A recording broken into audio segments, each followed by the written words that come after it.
Para continuar en el análisis, tengo el gusto de saludar al profesor investigador de la UNAM y experto en seguridad, Javier Oliva Posadas. ¿Cómo está, Javier? Bienvenido, buenas tardes. ¿Qué tal? Muchas gracias por invitarme al programa y listos para analizar este tema. Bueno, Javier, me gustaría empezar teniendo en cuenta las cifras, ya nos dan ciertamente un panorama sobre inseguridad hablando de homicidios, pero ¿cómo calificarías la coordinación en materia de seguridad entre las autoridades federales, estatales y municipales, teniendo en cuenta que la estrategia principal del gobierno federal pues es este despliegue de la Guardia Nacional? Pero como lo hemos visto, a pesar de tener, por ejemplo, más de 6,000 elementos en Michoacán, pues esto no se puede. En este sentido, ¿cuál es la coordinación que pueda existir, Javier? Bueno, indudablemente que esta es una de las asignaturas pendientes, no solamente de esta administración, sino de las anteriores, el tema de la coordinación entre las distintas autoridades, ya no solamente de seguridad pública, sino también judiciales, para poderle hacer frente al desafío de la criminalidad organizada y desde luego también la delincuencia común. Entonces sí es importante señalar que a lo largo de de las décadas, desafortunadamente, una de las principales variables que nos explica la situación que vivimos en materia de inseguridad pública, pues es precisamente no solo la falta de coordinación, sino también la falta de continuidad de políticas a nivel municipal y estatal, considerando que el periodo de ejercicio municipal es de 3 años y sexenal a nivel estatal. Sin embargo, no hay la continuidad requerida en esos términos, y esta es una variable que desafortunadamente no se contempla, no solamente en esta administración, sino, insisto, en anteriores sexenios a nivel presidencial. Ya. ¿Cómo impactaría, hablando del nivel municipal, que hubiera, digamos, esa continuidad?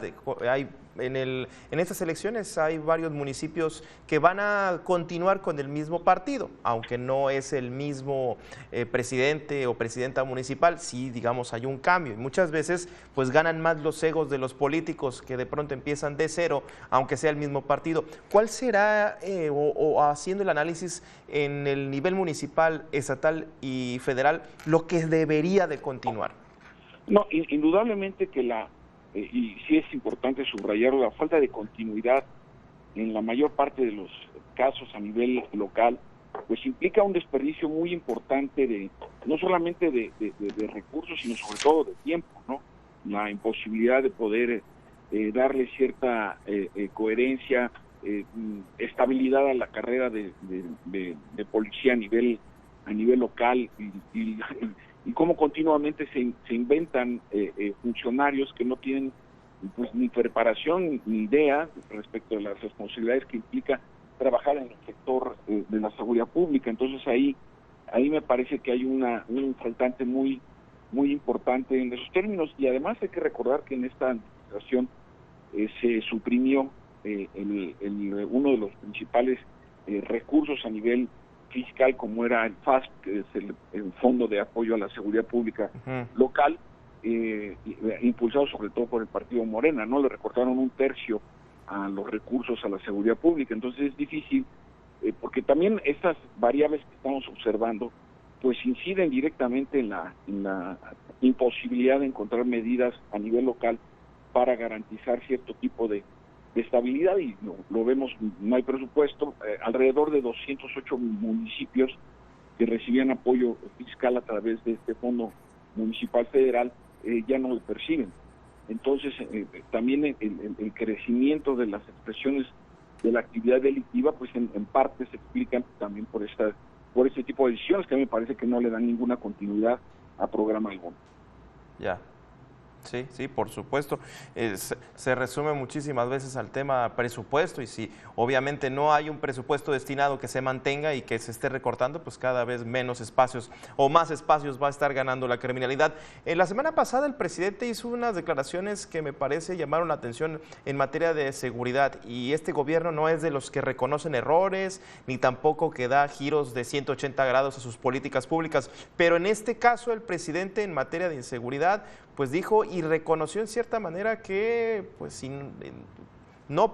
si no pudiera atender este tema de la inseguridad, estaría pues generando una verdadera falta a su legado de la Cuarta Transformación. ¿Ya está viendo el presidente que esto es algo mucho más difícil que más allá de los abrazos, Javier?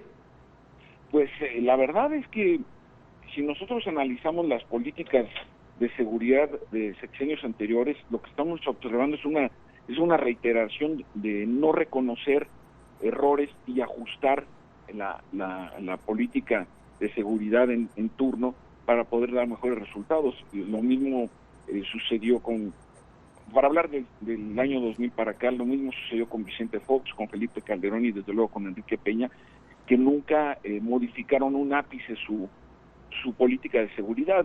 Recordemos cómo el entonces presidente Peña Nieto, estando en campaña, habló de crear una Gendarmería Nacional con 40,000 integrantes, terminó llamándose Gendarmería porque no alcanzó a ser nacional, y de los 40,000 solamente fueron dados de alta 5,000, y se convirtió en una división más de la Policía Federal. Entonces, vemos esta reiteración desde el Poder Ejecutivo, independientemente del partido político que se trate.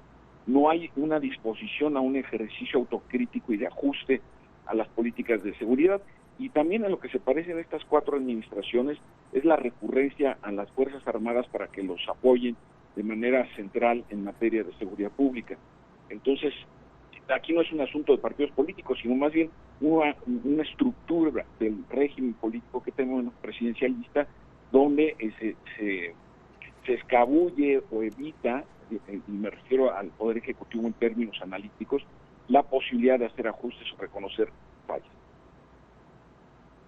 Oye, ya para cerrar esta charla, Javier, la violencia está imparable en estados como Zacatecas, Guanajuato, el estado de Nuevo León, toda esa franja de Tamaulipas, Veracruz, la frontera, Michoacán, ni se diga, y bueno, otros estados que no tiene caso estar mencionando, pero la violencia está imparable.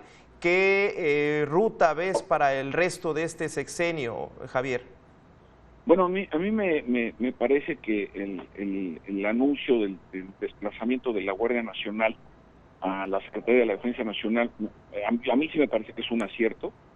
Sí me parece que le va a dar más sentido a esta política del presidente López Obrador para que en efecto trascienda su administración y se le pueda dar un tratamiento más atinado, digámoslo así, a nivel local. Aquí la problemática, insisto, sigue siendo la forma en la que se comprometen los poderes locales a hacerle frente a la problemática de la criminalidad. Y por el otro lado también es importante señalar, como está sucediendo con el caso de la vacunación, qué tanta responsabilidad tenemos la ciudadanía de lo que nos está ocurriendo, ¿no? Es decir, qué tan tolerantes nos hemos vuelto a prácticas criminales o ilegales que las vemos ya como si fueran parte del día a día. Y hoy hace rato estaba leyendo un reportaje pues deplorable en donde en los puestos de vacunación en Aguascalientes incluso obligó a que el gobernador lanzara un llamado hoy, hace unos momentos, a que la población se vaya a vacunar porque los puestos están vacíos, ¿no? Es decir, ¿qué tanto tenemos que ver con que estemos regresando al semáforo amarillo también, ¿no? Una cosa análoga se puede señalar respecto de lo que se refiere a la inseguridad en el país, ¿no? Es decir, la promoción de esta música deplorable, sí. ¿No? O sea, decir, prácticas, formas de vestirse, forma de hablar. Entonces también, obviamente, hay un receptáculo que tolera este tipo de conductas y que, pues, evidentemente, pues los resultados los tenemos desafortunadamente a la vista. Que normaliza parte de esta violencia.